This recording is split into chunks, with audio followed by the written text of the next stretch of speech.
Yeah. Yeah.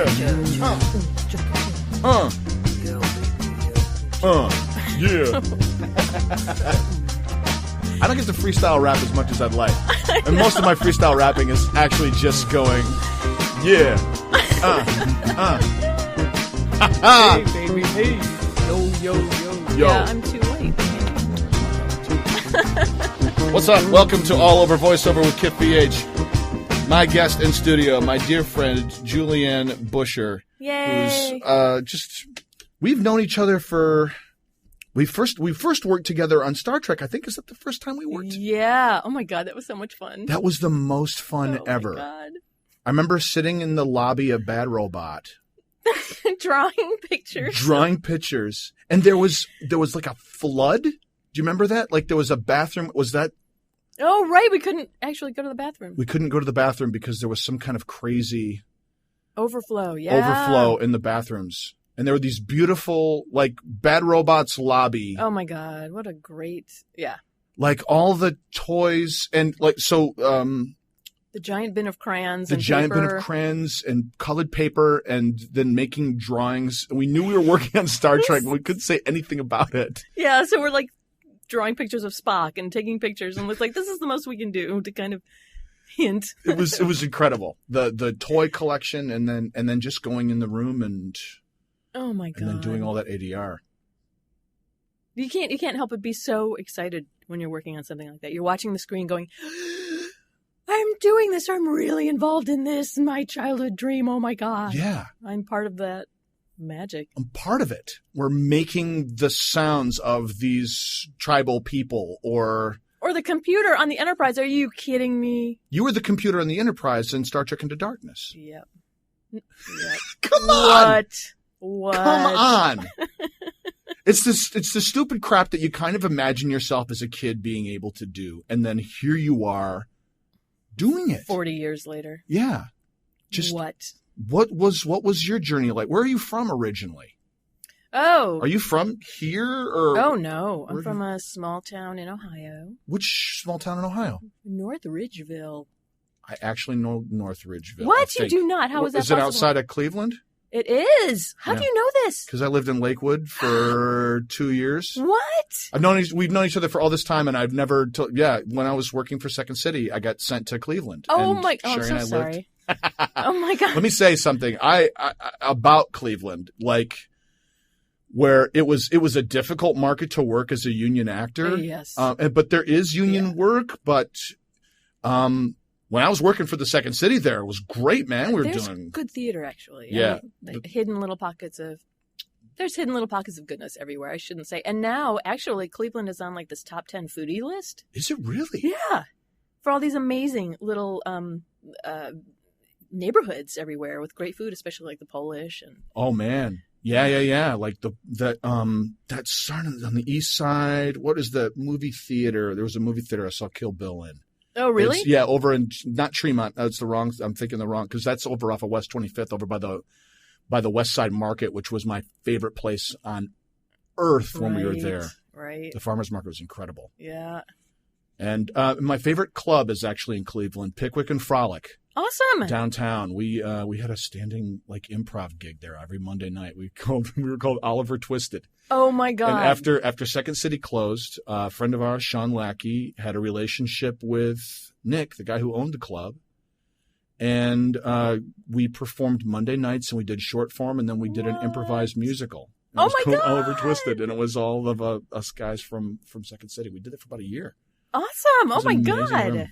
Well, how long were you there? Did you like stay in Ohio for a long time, or did you get out, or what? Oh no, I ran as fast as I could. No, as soon as I graduated high school, I got out. It's like, well, theater school somewhere, quick. Yeah. Actually, I went to a Catholic high school. Uh-huh. Sorry, flashbacks. And that's all right. But our theater nun was pretty cool. She took us on trips to New York City, and that's when I got hooked on. Oh wow! Getting the hell out and going to Broadway. Yeah. So you went off to New York after that? That was what I wanted to do. That was my plan, which was not the universe's plan.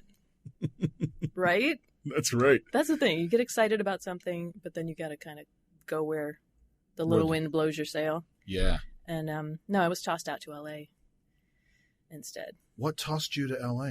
Did you just get was it a bug, or was it like work, or was it like? It was work. When I got my degree in theater, immediately I was on an equity tour that went across the country that landed me in LA at Second City.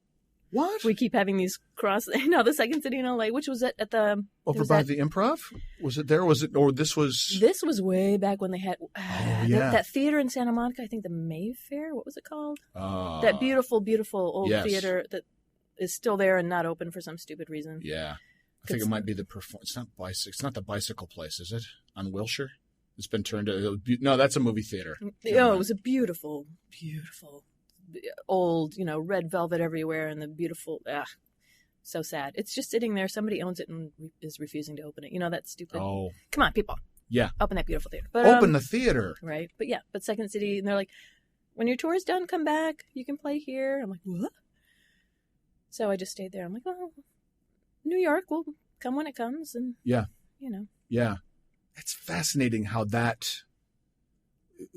Cleveland was for us like a crossroads in that way, right? Because I had never been to New York prior to my 30s, and I got cast in a video game for Rockstar where I did mocap, and I got whisked off to New York City. And I remember calling Sherry from standing outside of Rockstar Games, going, "We're moving here. This is where I want to be. This is where I want to create." And I'd never been called by the allure of Broadway. Like stage was what it was, but film and TV was the top of the mountain for me. Yeah. And being in that mix, and then I worked with some actors in Pittsburgh. Awesome. Yeah, it was a great. I love Pittsburgh too. That's a beautiful city. And Chicago. Did you spend a whole lot of time in those places, or did you just aside from because you were touring, right? Or did you? Well, that's where I got my degree. It was in Chicago. Oh, really? At the theater school. It used to be called the Goodman School of Drama. Oh, at DePaul. Okay. Yeah. Great. Yeah, 4 years. In the Windy City. Oh my God, I loved it there. What's your favorite? What do you miss the most about Chicago? Like if you let me rephrase that. You've just won a 2-night, 3-day stay downtown Chicago. Congratulations! Hey, thanks. You just won it. Oh, what do you do? Turn in my hotel tickets and go stay in Lincoln Park somewhere, and wander around the old neighborhood. Yeah. God, what was it? Just like New York. You don't have to have a car. You're walking everywhere. You're in touch with everybody. You're up all night. There's stuff open going on. The food and the people and the friendly, love, real people. Yeah. You know? And still freaking amazing theater. Really amazing great theater. Yeah. Yeah. It's such a vibrant, fun, sort of chill town where you can still, it's easy to get away from stuff too. If it gets overwhelming, like outside of like a Belmont, there was a theater building over there on, and if it gets too crazy, jump in a cab and disappear. Go to the Polish side of town. Yeah, right. My peeps. You're Polish? Yes. Partly. Partly Polish. Yeah. Mostly French. French and Polish. What's that? French and Polish? I don't know. And Irish and Swedish and German and, American butt. Oh, my God. Yeah. English grandma has tea every day at 4. Do your German Christmas. Uh-huh. That's awesome. Yeah. I'm Dutch. Purebred Dutch. Awesome. Like the enclave in West Michigan is all Dutch people. Right? Yeah. So it's like we'd go up there to the little Dutch village and Dutch village in Holland. I thought it was so awesome. I bought a paring knife. And I thought it was like, I got a knife. And it was a cheese cutting paring knife. Yeah. Yeah, I'm tough. I'm awesome. Do you go up to Solvang and like hang out? I still have not been to Solvang. What? Are you crazy? I know. We'll go as like if we have a free like block of time, we'll go out to Oak Glen and go get apples and apple cider and all that stuff. Yeah. But like what's all in Solvang? What's up there? Oh, it's so cute. I haven't been in years. But it's just so adorable. But yeah, it's the whole, get your wooden shoes. It's the whole thing. That's awesome. Yeah. That's awesome. Paint your own wooden shoes. I freaking love it here. There's so much culture and variety and so many interesting people. And it is that it's this magnet to all these expats isn't necessarily the right word, but maybe it kind of is. Kind of is a little bit. Yeah. Folks who don't necessarily belong where they were. Not always. At least that's how I felt. Well, welcome. Well, America. That's right. But it's more interesting than, I don't know, that's the way to put it. But in New York, you've got your little, communities of Dutch and whatever. But in LA, it's like all spread out. It's like you're really actually going to a full town. Yeah. Yeah. Little India, little Tokyo, and you can just absorb yourself in the food and the people and the culture. And I adore it. Yeah. I really do. That's the one good thing about the cars out here. You can literally go to a different country. Yeah. Within your city every day. Yeah. It's freedom. That freedom to explore and just learn stuff about. I mean, there's a little Dutch enclave called Bellflower, right off of 91, I think. Maybe I'm wrong in terms of where. I had to go there. There's a Dutch store where they have licorice and then and like the really salty, like bitter, horrible things that they call licorice that my people. But you can buy a big box of like Wilhelmina. My people with their salty licorice. Oh my God. Their painted wooden shoes and pointer hats, sticking fingers and stopping dikes from flooding. Ooh. Yeah, I know. Oh my God. What led you to? With your, not because we've improvised together and played, and your character work is like it's inspiring, but it's just in terms of your variety of your skill set of dialect and all this other stuff. It truly it's really fun to play with you because just because there's so much variety. Thank you. You know what I mean? And I'm guess what I'm curious about is like, I know for myself, it was something that I wouldn't share. I would entertain myself with it, but I felt, I don't know how to put it.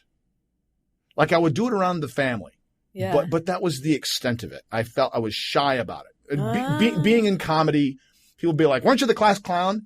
And I absolutely not, because I was picked on and stuff. I was more of a panther. That was the way I was like, kind of walking sneaking quietly. around. But like what with your characters, with your dialects and stuff, where did you develop that skill set and when did you start to utilize it more? Or was it always just kind of like radiating out of you, Good call. Well, actually, all of our family did that when we were growing up.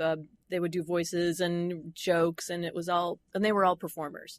Really? At home, but small town. Performing. My mom. I remember my mom calling my little cousins on the phone, and she would be the Cookie Monster. So I guess she was kind of taught me how to. There were no barriers, A woman can be a Cookie Monster, instead of I'm going to be this prim and proper mummy, and never be silly. She was hilarious. Wow. But I was like you, though, super shy in school and just unless I was on stage. But the character stuff didn't really start blossoming until Muppets. My first show was Dinosaurs. Oh, that's right. For ABC, right? Yeah. How did you find yourself in the were you puppeteering there, or were you just doing voices, or what was your involvement? What was it like?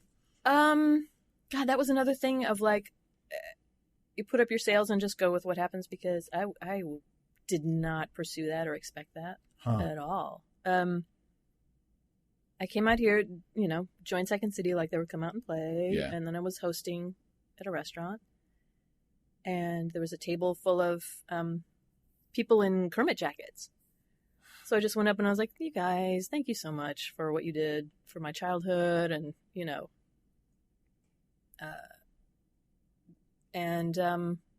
one of them was Bill Brady. And he said, hey, you're welcome. And hey, come on up and meet Jim. He's a great guy. And, we'll all hang out. And I'm like, well, bye. So I put the card on my nightstand, and 3 weeks later, Jim passed away. I was like, I was too afraid to call. I'm like, I'm not worthy. Right. I'm not worthy. That was the dumbest thing I think I've ever done in my life. So after that, I said, whatever comes, I'm saying yes. Yeah. Don't care. And then there was a little ad a couple weeks later in Dramalog. Remember that? Anybody remember Dramalog? And, it was Brian asking for improv people to come and audition for dinosaurs. And, so. That's amazing. Yeah, I went in. I'm like, I've never published here before. I'm so sorry. Thank you for even letting me. And they're like, oh, no, we need women. Come and play. Yeah. And actually, my first job was Riders in the Sky with Patrick Bristow and the Pee Wee Gang. Oh, really? All got together and did this Riders in the Sky TV show. And then I joined Dinosaurs after that. So. That's wild. But yeah, and then that's when all the character stuff started. And I realized watching Sesame Street and all that stuff when I was younger and being exposed to those crazy monsters and that it was okay. It was okay to be one of those freaks and join the band, That inspiration for me was the Hanna-Barbera cartoon character world. That was the Yogi Bears and the Hulky Wolves and Dino Mud and Blue Falcon. And my God.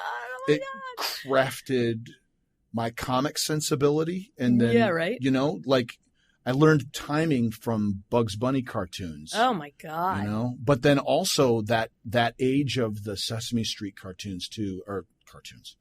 The Sesame Street performers were just and Jim and Frank and all these guys, and it's still classic vaudeville, but we're keeping that story alive. Yeah. Yeah. And there was something gentle and kind about them too. I mean, I remember there was something going on in the 70s. The 70s cartoons were kind of violent. Do you know what I'm saying? Mm-hmm.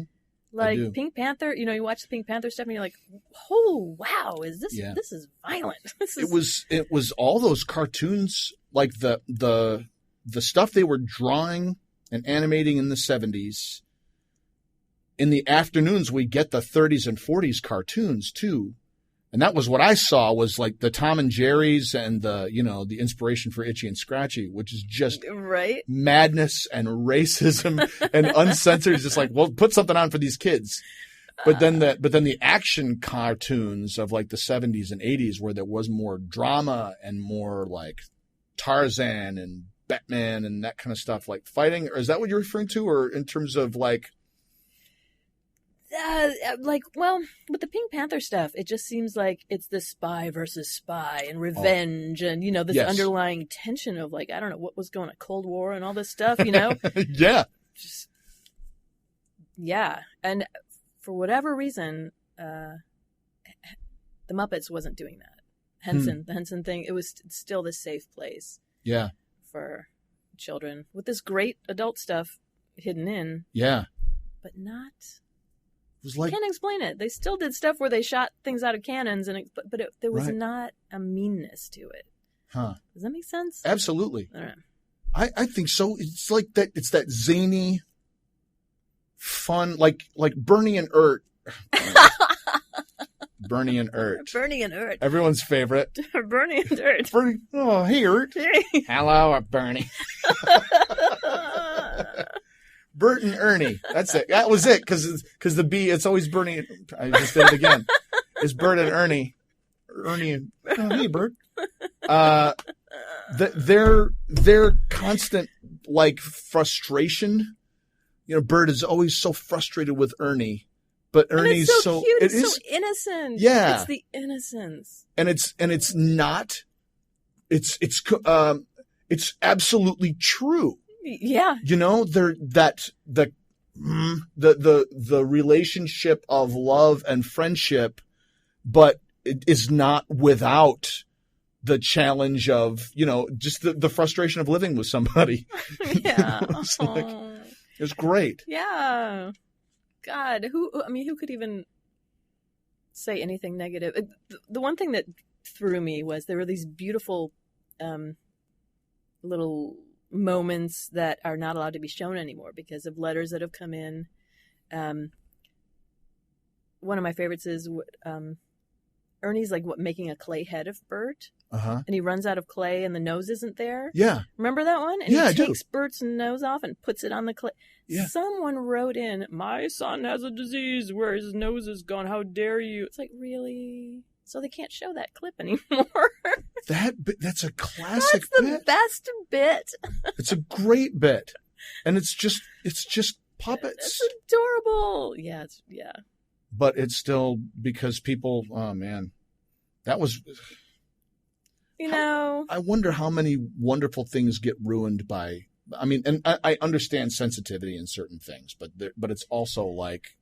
But from the most loving group of people Yeah. on the planet, that's why I'm so grateful to be working with them again, on the Muppets. Yeah.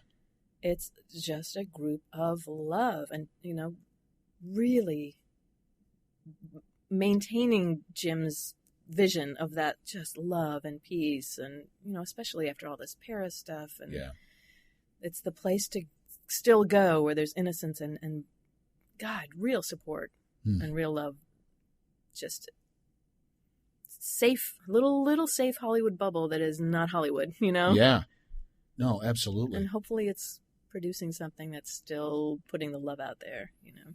I really think it absolutely is. Yay. It's one of the things that really stands out. We have on Tuesday nights, we have Family Muppet Night. Really? Yeah. Oh my God. We do. And I have a thing of Jiffy Pop popcorn. Still, because we have not had a microwave since we moved here. Right? Yeah. Good job. And Yeah. I love it. We got a toaster oven just recently, which is great for toasting and heating things up. But I stove pop the Jiffy Pop, and then we sit down, we watch the Muppets, and then fresh off the boat. And it's just, there is nothing like it on television because of its spirit.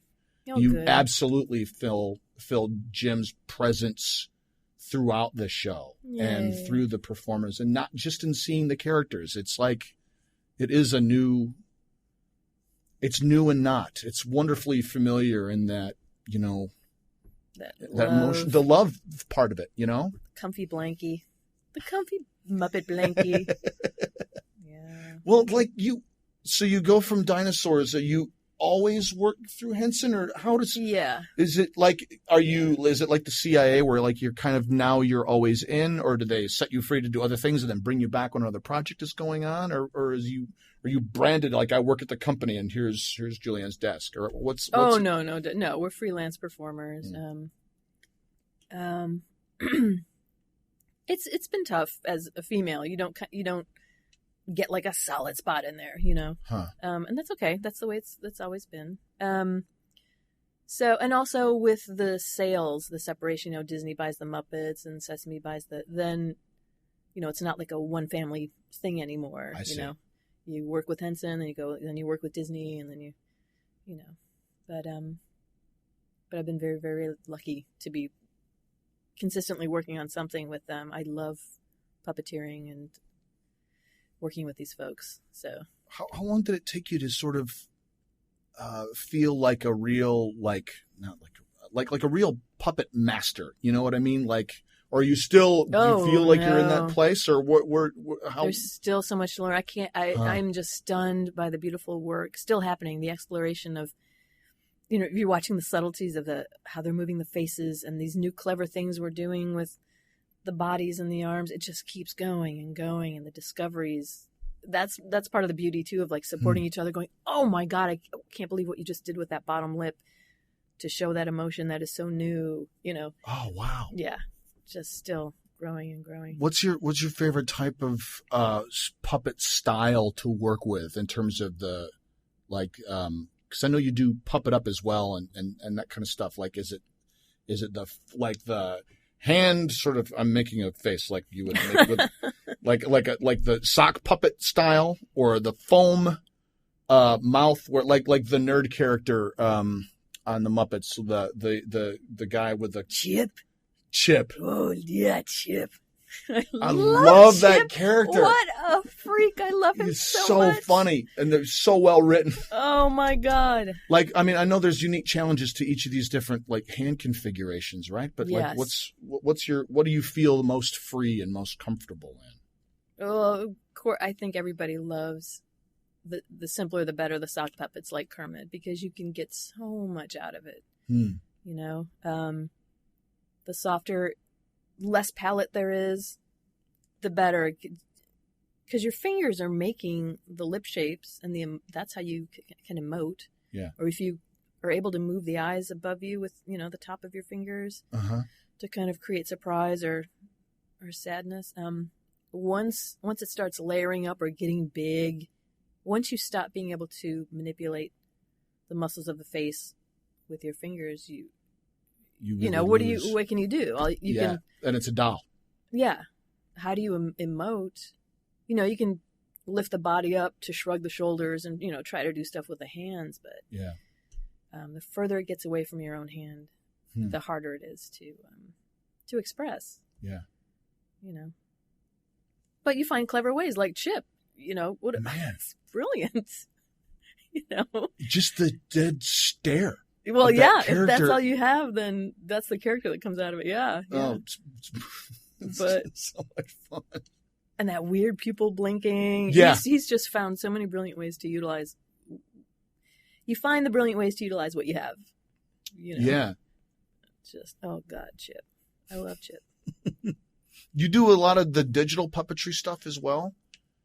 That is actually how I started. Yeah. Is it really? in a sense, Dinosaurs was, the pre-digital, but it's the exact same setup, where you've got your hands in these big gloves, potentiometers all over them to operate the animatronic head. I see. So we just swapped out the animatronic head for the digital animation character. Okay. In real time. And it's the same control system. So how far away from the unit are you, or were you like with Dinosaurs? Were you inside of a dinosaur? Oh heck no! Where's the coin jar? It's okay. No. You can. Hell is okay. I cannot get inside those things. No, somebody was inside a suit performer. Okay. Inside the suit. Then the entire muscle structure of the face was operated through my hands, and normally the person doing the face also does the voice, but in that instance, then a star came in and laid in their voice. I see. Was it like looped? Would they do looping? So you would do it, and it was a live audience, right? A live studio audience, or was that? No. Oh, that was all like laugh track stuff. Yeah. Okay. Yeah. We couldn't. The shooting was just. It was like a film shoot. It would just be crazy to try to have an audience in there. Yeah. That was a really rough shoot. What a great show, though. Oh my God. Oh man. But each muscle was Yeah. without visual. How do you explain this stuff? Right. Well, anyway, as if there were a glove on my hand, and there was a potentiometer on each knuckle of my finger. Julianne is pointing to each of her knuckles. Yes, and identifying a potentiometer on each of them. That would activate. Each potentiometer was linked to a muscle in the face. So if I moved my index finger, an eye would blink. Okay. And then the second eye was on the second finger. And I could program which potentiometer linked to what muscle. Oh, so you weren't limited to, so let's say, for example, like if you had you could program a pinky movement because it's not as common, for example, or a ring finger movement, but you could stick with your kind of like programming home keys or something like that. Yeah. So you could say, this is my familiar, this is my strong fingers or whatever, and this is the stuff I'm going to be doing more commonly. Yes. Like blinking or whatnot. Yeah. Like, if I prefer blinking, moving the joystick forward or backward, or if I prefer it on my left pinky finger. Uh-huh. That's a performer choice. So every performer's program was absolutely different. You couldn't hop on somebody else's I see. system. There's no way. Yeah. You don't know how they had it set up. But that also fueled the creativity of all the performers. Oh my God, Yeah. working through it. Yeah. What So a that was my fascinating process. Yeah. Really much. So you're like playing a saxophone. Yeah. You can't hop on somebody else's. Right. Well, you shouldn't because Yeah. spit. And Spit. stuff. And Yeah, you're going to use someone else's Yeah. reed, and then it's just gross, and Yeah, you're well, draining. And Yeah. But yeah, I really loved that. And then that same thing happened with when it went to digital. You could, Uh-huh. you still had control of all the muscle features in the digital animated character, like Sid the Science Kid. Yeah. Yeah. Oh, man, that's freaking cool. Yeah, I loved that. Do you? Because I know that you've been just the shooting schedule for the Muppets has been completely Oh my God. all encompassing. It's awesome. Yeah. And it's the greatest gift in the world. Like Oh my God. I'm never Make more me, yeah, happy when please. I'm tired. Please, like Make me that Friday tired. night, I've never come home from set being like, I never want to go back. You know what I mean? No, Even I on come the- home from set going, why do I have a weekend? I want to go back tomorrow. I love this so Yeah. much. Oh my God. It's the greatest feeling in the world to Yeah. feel that sense of calling and connection to what you do. Oh God. Even after a really rough, like vocally stressful session, like when we did Star Trek, like after doing, Matt had saved the chanting Oh my God. creatures for the very last thing we did. Yeah. Whoa. And like creating a chant and a prayer and all that stuff without any, it was just the greatest synergy of voice and film and improvisation and group mind to for the five of us to be able to do that. Yeah. It was such a, I don't know. It's rare when you get to experience that. Well, the improv aspect, especially when Yeah. that's included, bonus. Yeah. That I love improv. I think more than anything. And when we combined puppets and improv, what? I mean- That was my favorite perfect thing ever. That's the best. Oh my God. That's the best. And it's the best for the audience. Hmm. I think the audience loves improv because it is so dangerous. Mm. So dangerous. It's the same as like watching, I don't know, X Games or something. Yeah. I mean, these kids just go to the edge, right? Yeah. With snowboarding and stuff, and that's I think that's the feeling for the audience watching improv. I agree. Like here goes this guy is like gonna fall into the pit and just go And to watch the discovery happen for the performer and to see Right? what seems like an impossible task for them to take this suggestion and then turn it around and land it perfectly. it's almost impossible. It's Yeah. almost you're watching something impossible. Yeah. To do. And Yeah. that it exists in that moment for you. There's something really, really special about that. Yeah. Where They're watching a once in a lifetime it'll never happen again. and they're involved. No matter who you tell about how awesome it was. You have to had experience. Yeah, it's like skydiving. It's like, I had this great. You gotta go. No, Yeah. I'm glad you'll that never you know had unless that you from- do it. That's Yeah. right. Yeah. You're really not even as good a storyteller as you are. Painting a picture for me in line at Starbucks is not making me feel the adrenaline of jumping and falling 15,000 feet. Oh my God. Which, by the way, everyone should do. Have you done it? Oh my God. Yes. Love it. What inspired skydiving for you? What Love led you it. to that? It's one of those things where, it's kind of on a little list of, danger things. Uh-huh. And, I know this is similar for like 90% of the people, you wake up in the morning and you go, oh, that is just stupid. What a Uh-huh. stupid thing to do. You're jumping out of a plane. Then there's that one day where you wake up and go, if I don't do it today, I'm never going to do it. And you just go. Mm. I just drove. I stopped thinking about it. Drove out to Paris Valley, hopped in And a just plane. made yourself do it. Yeah. Totally worth it. Unbelievable experience. Unbelievable. What's the process like? You get into this thing. They give you. I mean, obviously they give you some training, right?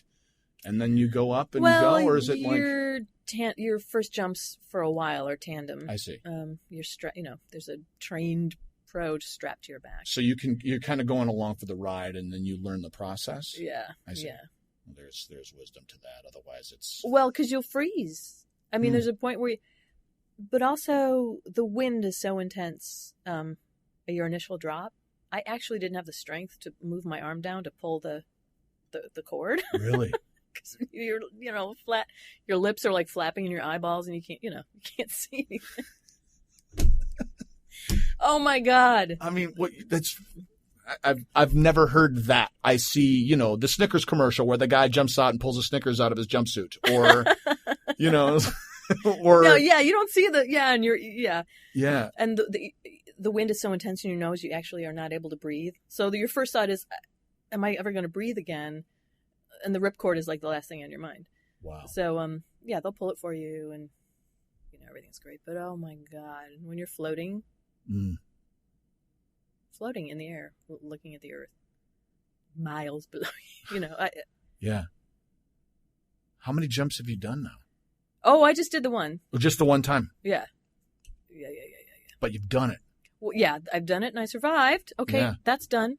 Yeah, that's right. But then I don't know if I'm an adrenaline junkie or something. You always look for the next one.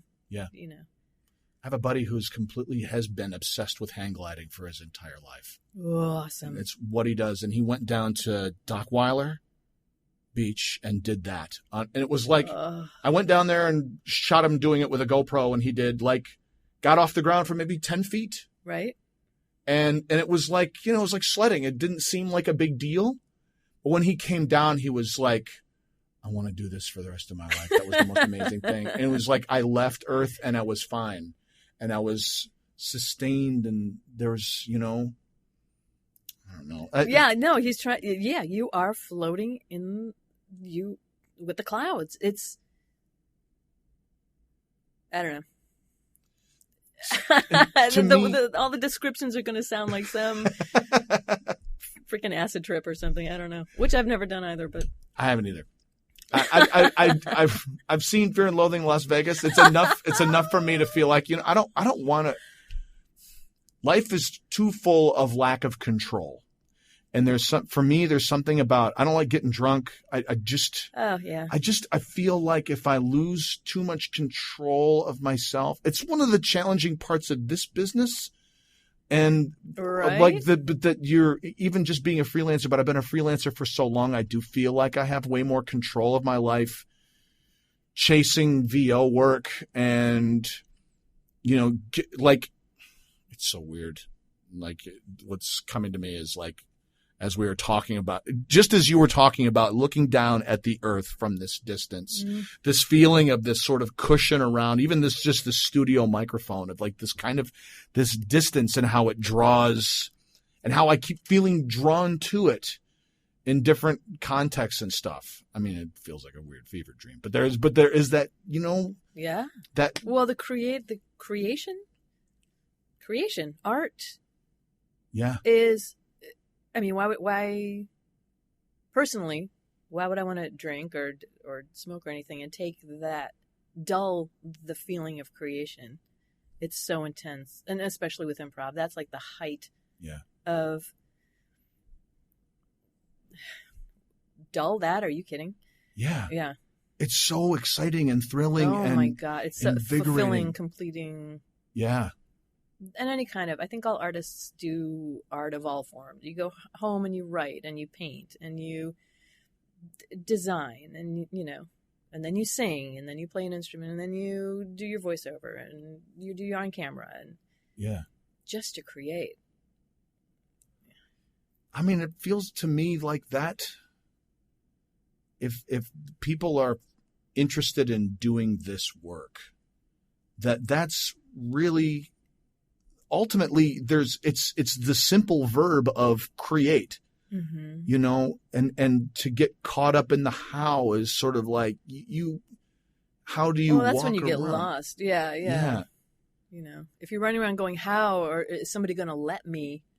I'm auditioning. Someone let me be creative, Yeah. You can't. Every facet of your life is creation. If you, allow yourself to see it that way and really delve into it, partake in it. Cooking. Are you kidding? Oh, man. Right? Mixing things and alchemy and all that stuff. Yeah.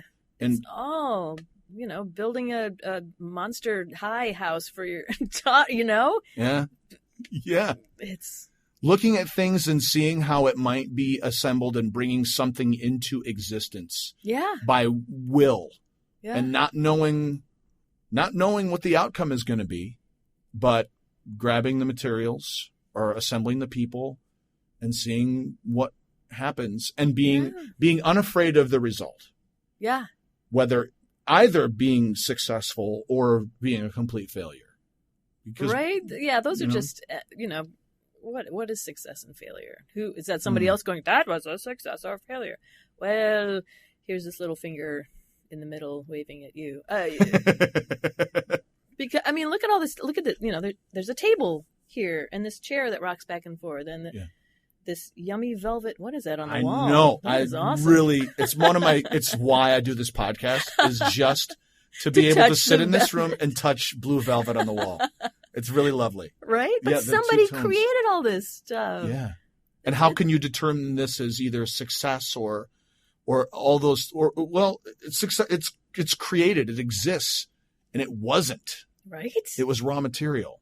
And we're called by any neighbor, I'm Catholic, I'm called by my creator to create. It is what I feel like, to me, that's the meaning of life, is to create and sustain. It's like, that's just bring things into existence that weren't here before. Oh, yeah. George Carlin has that whole bit about why are humans here? It's because the one thing that the world couldn't create for itself is plastic. And now, now that there's plastic. But now I take it all back. Oh, God. But even that, the creative solutions, Now what do we do? Okay, we did that. And now what do we do with it? I'm looking at this beautiful, beautiful plastic lamp hanging there. I think that's an IKEA lamp. And I've seen, like, it is gorgeous, and it's simple, and it's swirls. There's like swirls. These blocks of it. in talking about creation, and rather than how. Because I was like, don't want to talk about the swirls anymore. Dude. I want to talk about the swirls because the swirls are fascinating. Yeah. Okay. But I'm curious about your creation process. How you go from the moment of choice of I'm going to create something, whether it's for an audition or whether it's for the sake of this. Yes. The creative process for you to create a character. Yeah. Maybe a voice. Maybe if it starts with a voice, or is it inspired by? Let's say a script comes into your email box. Oh, and it's look at that! An animated character. Ding. Script. One, and you click on it, and there's a script. Yeah. What is your process? And how do you begin from your creation when you look at this email? Maybe this audition that has arrived for you. Well, first, let me say it was a lot easier when I started in the 90s, because you were actually allowed to see the script and you were actually allowed to see the sketch of the character. Now it is so, everybody's so afraid of, privacy, somebody getting a hold of oh my God, there is no direction, there's no script, there's no picture of the character. So it's kind of a crapshoot now. Now it's reliant more on your interpretation of whether you're gonna there's freedom in the creation of it, but is that what? But it's such a shot in the dark. Yes. You're like, out of the millions of character mutations in my bag, are you kidding me? It's just like you're just throwing poop on the wall and waiting for somebody to go, oh yeah, that was the poop we wanted. So given that, how do you determine what poop you're going to throw? Like what, so that you can, even as shot in the dark is it, Just trying, struggling. Well, here's the thing I'm discovering also is like, the same thing with throwing up your sails and letting the wind take you. Yeah. Because it's going to take you where you're supposed to go. This is going to sound very, here's our hippy dippy moment for the day. Okay. You just have to relax and like, just go with it. No, but because there's no way to know anymore. So I just throw open the sail. Whatever comes to me. Trust your instincts. Yes, it's all instinct, because the harder you try to second guess them or figure it out, or they're going to hear you trying to figure it out or trying to be clever or trying to hit the mark. So I just do. I crack it open and listen for the instinct and just do it. I really connect to that, because I do feel like the harder I work, the more labored and the more tortured and the more I'm trying to just get it right. Yeah. And I want them to think that I'm a good dog, that I'm a good voiceover actor, and I did my work and I want to get it right, but there is no right anymore. There isn't a right. No. There isn't. No. And who knows what mood they're in. It is so not personal, Yeah. You're going to give them what mood you're in that day, whatever. So, it's a beautiful sunny day and I'm going to have a sunny orc, whatever. Right. And if they're, if they come in, they're like, oh, I just put my dog down and I'm really depressed. And you're the happy orc and they want the sad orc. You have no idea. Yeah. It is so random. Yeah. So just, play. Play. I just play and I act and I do. Just play. If we end up playing together, that is awesome. But I played today and it's all good. Yeah. I'm going to go create a freaking amazing lunch and I don't know, whatever,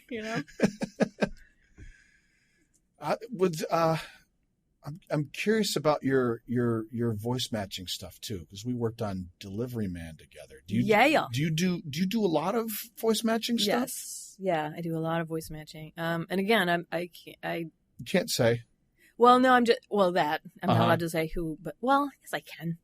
I just can't say what projects. But I've done, Angelina Jolie and Ellen DeGeneres and Roseanne and J-Lo. I did a lot of J-Lo stuff. Wow. Halle Berry. But I can't do impressions. But I can go in and do a voice match. It's a different thing. It's a different thing. Yeah. It's like it's between you can do. Just because I can do their voice doesn't mean that I can do. Chris Cox and I were talking about this very thing really? About the difference between an impression and then a voice match, and that it's like I'm much more interested in. I used to be more interested in from a comic standpoint of I'm going to create this character, and it's like he said he did a George Bush impression and his George W. Bush, and then had to voice match him for something, and it was a totally different process. Oh yeah. Oh yeah, voice matching to me, because I couldn't do any of those voices for you right now. I can't pull them out, which is one of the differences with impressions too. Because I need to hear it. It's a music thing. I need to hear the music of what I'm going to be imitating. Yeah. Then I can parrot. It's a parrot thing. Parrot back to you. Having that reference and then playing it back versus, and then being able to say what needs to be said. Yeah. In that specific tone. Yeah. I need to hear. I also need to. Yeah, I need to hear where to place my voice. What are they doing with their teeth? What are they doing with their tongue? What's the shape of their jaw? And then play with the music of all that. With your parroting, is it a? Yeah, I don't mean to say parrot to No, I hear you. Degrade it or anything. No, I think it's a great word for it, because you really do need that reference to link into. Is it an intellectual thing in terms of I hear that and I can, his placement or her placement is in her head and in the top of her sinus, or partially placement down here. Partially intellectual like that, but more inherent music. It's hard to explain music. Mm-hmm. Do you know what I mean? Yes. I don't have the words for it. You just do it. If somebody, a guitar player, if they hear a riff of something and they can just play it back. Oh, okay. Yeah. They use that thing with the, Yeah. bring the E up or, do whatever. And then they can parrot the guitar riff back, Yeah. Yeah. But there's so much involved in just being able to do that, It's not easy. I wish I could listen to a voice and say, break it down to its elemental elements and be like, I can hear right there. There's the nasal thing that he does whenever he hits the A's and the E's. Yeah. But his O's are down here. Right. Doing Tom Hanks into Nixon. Yeah. But my process has been like references help me, but more often than not, I find the references highlight in my own internal working demons how much I'm not like them. So so when I'm doing Vince Vaughn, for example, well, you just naturally are there. I naturally hit it. I'm naturally there in that place. Yeah. Because I'm from the Midwest and I place it and then I push it a little bit with a little bit of push. Bam, yeah. But I don't hear it. I absolutely don't hear it. But because I hear my voice in my head versus outside when I hear it played back. But you know what I mean? I don't know if that's consistent with your process or if it's part of it or intersects or experience that kind of stuff. I try not to. I don't listen to myself. Really? It's one of those, makes me really uncomfortable. Huh. I don't like to watch shows that I've done or spots that I've done or, listen to, it's weird. If I, that's another thing of like working too hard. If I judge it too much and I listen back and I try to, the first take is usually right there, the one, yeah. And then when you start overworking it and get all, you know what I mean? Yeah. I just feel like I don't want to. Well, when it's so overworked, again, the person listening to it on the other end is going, "This is overworked." Because it's the more technical you get on yourself, then you lose that the heart, the core. Because the first thing you really want to hear is the heart of where the person's coming from in the scene, also from the reference. Yeah. Are they heartbroken? Are they screaming to, where's my child? Yeah. And then connecting to the emotional content of that moment and making that feel real. Yeah. And the more technical I get, the more I lose that core. I understand. So, but I also do a lot of singing voice matching really? Celebrities. Yeah.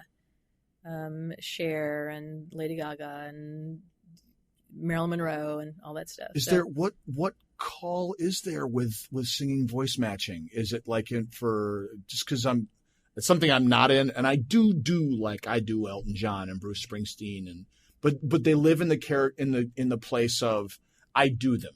So like if it's karaoke, I can do I could do Meatloaf, and then I don't want to do Meatloaf at karaoke because it's a 9-minute song and it's kind of ballhardy. But like, you know what I mean? Like what things have you run into where you've been able to do like Lady Gaga or Cher or that kind of stuff, or is it more for personal fun, or do you do it for like actual voice match stuff and songs? Yeah, I do. And again, with all this NDA stuff, I can't say. Of course. So you can't even talk about your own work. You can't even talk about your work. It's like, it's just, I have some exciting things coming along. That is so frustrating not in a self-promoting, weird way. Yeah. But you should be able to showcase what you've done to get more work. That's the whole point. Yeah. And you end up waiting for, like it's out now, so I can say that I participated in StarCraft 2, Legacy of the Void. But like, you owe me too. See, dude, that's high five. So that's like something we don't even know because we can't talk to each other. Even though about I did the job well over a year ago. Yeah, I understand what you mean. What the? Yeah. Yeah. So like, you oh my God, I'm so glad you reminded me. Because I'm about that thing. Oh, see, now I don't know if I can talk about it. It's out, so it's kind of like, but like, it's an Easter egg. Oh. Okay, everybody, all I'm going to say is, StarCraft 2, Void. The adjutant has an Easter egg where she does a meditation, and that's all I'm going to say. Look for it. Look for the agitation meditation. Meditation. Oh, my God. So I want to do this, because while we're talking about process, let me get my comic books. So. Oh, I've heard about this. You've heard about that? I'm so excited. So I want you to go ahead. I don't even know what's in here. So go ahead and select a comic book out of there. Should I put the sail up and just put the sail up? See what I get? Trust your instincts and see where it leads you. Spider-Man. That's Spider-Man. a flyer. I'm afraid that's not a comic book. Oh, no, read. That's fine. Well, let's see. There's comic in the back. There is Spider-Man. And it's Peter Parker with Mary Jane, right? What? Yeah. Oh, she's feisty. She's a red hair feisty. So talk me through your process. What do you as you look at the picture, you see that Mary Jane is very feisty and she's red hair. Talk me through it. Honestly, Uh-huh. my thing is to just read it right now. Great. Let's hear it. That's what I do. Here, I'll come over to your mic with you and I'll read Peter so we can have dialogue. Okay, Peter. All right. Hang on, Mary Jane. Sure. Okay. What? So voice. So there's a jackhole character with blonde hair and his hand on his hip in the corner, and he's like, "What if I told you that you stole my youth?" I'd say that was petite larceny.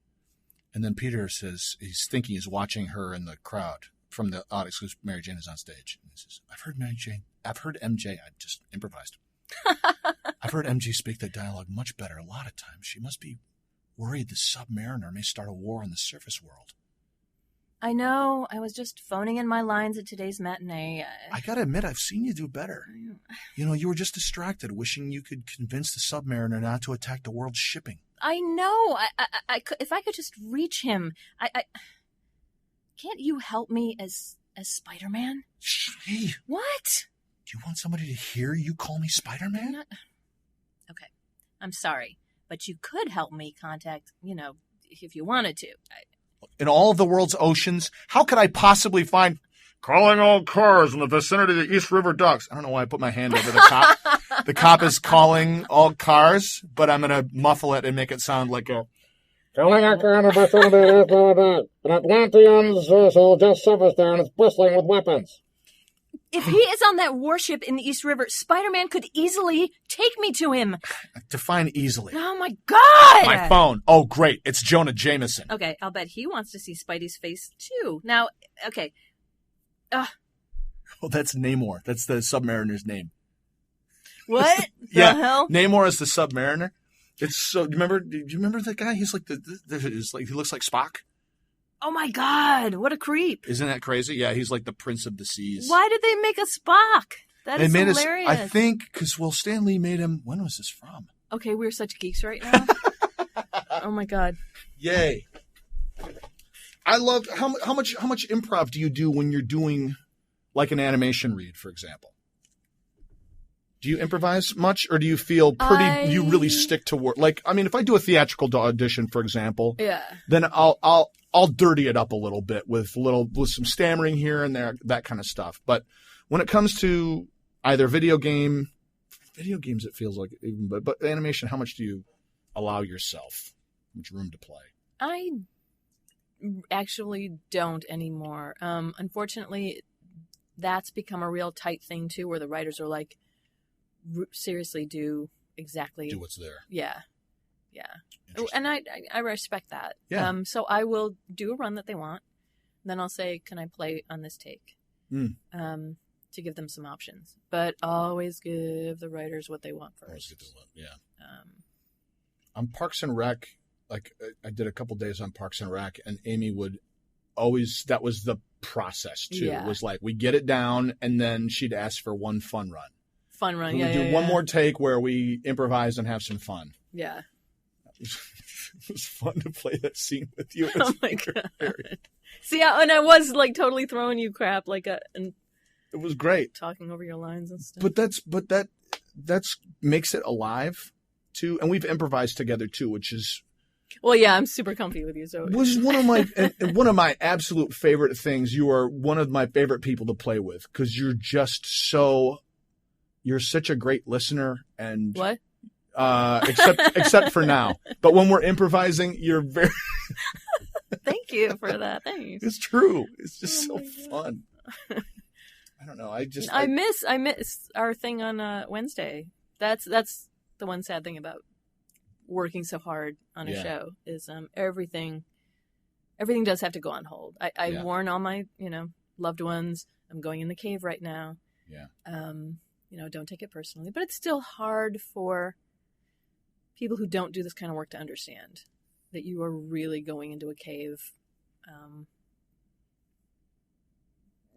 just to preserve yourself. The weekends are all about sleeping. And, why aren't you calling? Why aren't you? It's, oh, honey. You need that rest. It takes so much effort. Yeah. And the physical demand of puppetry on top of that, right? That's a whole other drama that people don't get. Yeah. I mean, how are your shoulders? Like, I mean, how do you talk to me with your arm in the air and see how long you can. You're looking at me like I know Pat Brady's whole thing is like you have to sit here for 20 minutes in an interview. It's okay. Right? But like I like cuz Sherry's been doing some of that and it's like oh right. Yeah. And it's a minute and a half and she's like oh yeah. Do you ever get accustomed to it or is it always or is it just the constant physical demand? You get tired. You get used to it. Mm-hmm. Like a violinist, is always going to have that. But getting used to it also means your body is taken on a shape that needs a hip replacement and a shoulder replacement. Not me, per se, but down the road yeah, for some folks. That happens for sure. Rotator cuff issues. What do you do to stay... like any athlete, whatever. Yeah. You do yoga and that kind of stuff? Yes. Meditation, yoga. The meditation helps actually just physically to be able to keep your spine straight for that long. Helps your hips out. And centering yourself and getting ready for that tough work. But any athlete, yeah. And since we all do the same type of work, we know what the injuries that are coming. We can kind of support each other. Yeah. And, are you feeling that? Okay, let's get a masseuse in here. And, wow. That's great. So it's not like, they have a masseuse on the set. No, God, you don't understand how much we need it. Yeah. Or we will die. Yeah. Yeah. Yeah, but it's awesome. Awesome. It's, you can, knock your hips out that way, or you knock your hips and shoulders out like carrying bags at Trader Joe's. I mean, that's right. Thank God. That's right. There are 1,000. There's 1,000 ways you're going to during the course of your life jack your body up, and if you can jack your body up, creating silliness, and bringing Jim Henson's legacy to the air in 2015 when we still desperately need it. Oh, we really do. We really do. Love, joy, peace. Yeah. Please, everybody. Yeah. Peace. That's the thing, though. Peace starts with I'm gonna sound like Russell Brand in a second. All right, peace starts with you, Right. But it does. Peace starts with yourself. What can you do just around yourself? Yeah. And I made a decision when I was little. I didn't know that it would manifest into actually being a Muppeteer, but made an oath to Jim Henson to try to keep the peace going and love.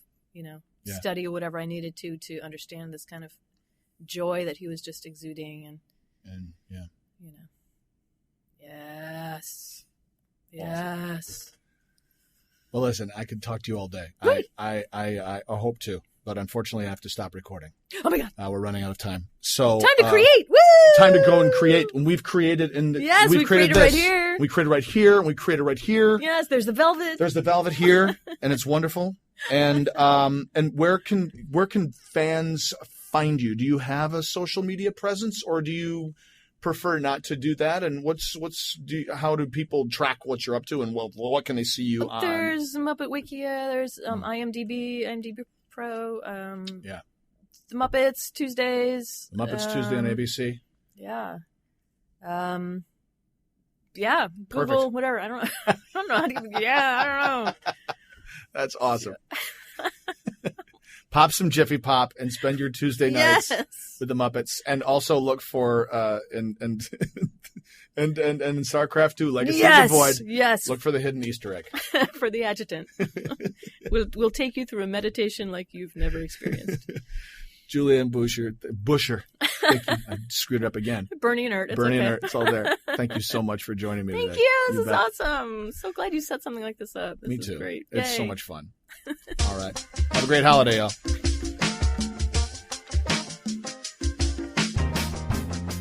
This has been All Over Voiceover with Kiff VH. Thank you so much for listening. If you enjoyed the show, please go to iTunes and give us a positive rating. It truly helps. Follow me on Twitter at KiffVH or on Instagram at KiffVH or on Vero at KiffVH. Thanks so much for listening. Talk to you soon. Claim victory and depart the field.